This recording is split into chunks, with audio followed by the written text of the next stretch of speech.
Jennifer submitted, I have a junior manager who aligns with our values and responds well to coaching, but isn't developing quickly enough to keep pace with our organization's growth. How should I handle this? Oh, well, you can slow the organization's growth Hmm. to keep pace with the slower horse there. That's kind of a suboptimal option. Or you can get rid of that employee and get someone who's stronger and who can grow faster.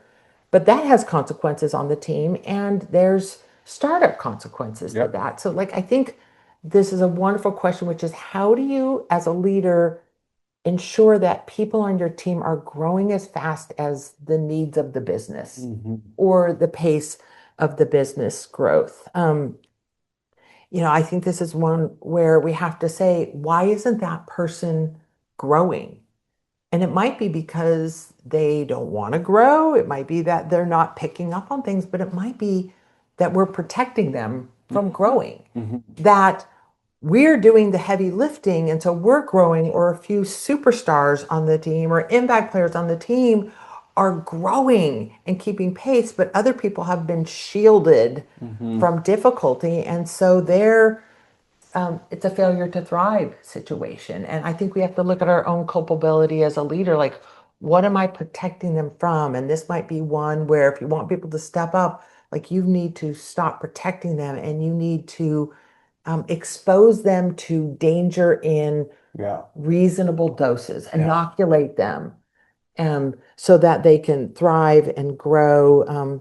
There, when I thought about this, and I thought about times where in my career I was struggling to keep pace. And there's two times in my career where I had moved into a lot of experience in a previous role, but I was a transplant because I was a very experienced in a similar role, but not the role. So I didn't know the terrain. And I wasn't keeping pace with the organization.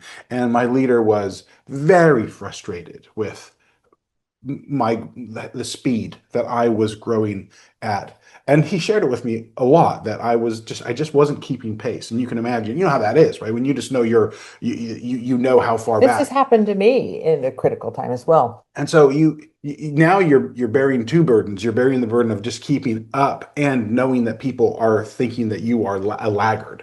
And so there's all the self-judgment that comes in there. I ended up getting an adjacent leader stepping in, and he started to spend a lot more time with me on the front end of projects. Okay, let's look at what matters here. Let's communicate with the success. What are the success measures? What would be a really good strategy to accomplish those success measures? And what he did for me was he started to help me fill in the blanks that I didn't realize were holding me back. Mm. Because so often what causes people to go slower is they can't fill in all the blanks that they're not even aware of, but there is this sense that they're struggling to navigate. And the more he did front end work, and I think you can see it as a theme here. If there's one thing that I've learned from the research that you've done is that leaders who spend a lot of time thinking about their effect on others do a lot of front end work on projects, on conversations, trying to figure out like what is this person needing from me. This question is in their mind, it's raw, they're wrestling with it, and this leads to this front end work. And if you can clarify what does success look like in a project and what might be some strategies that I would recommend you investing in to accomplish that, all of a sudden you start to fill out you start to fill in the blanks.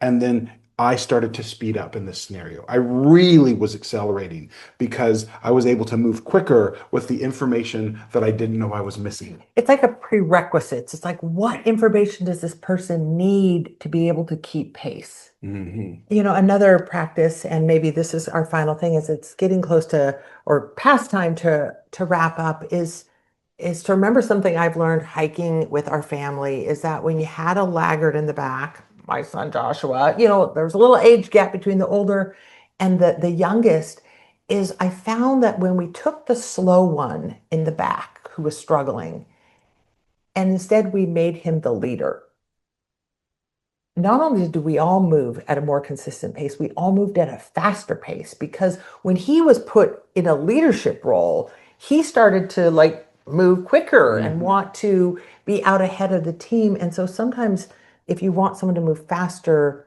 you've got to slow down and give them a chance to jump in.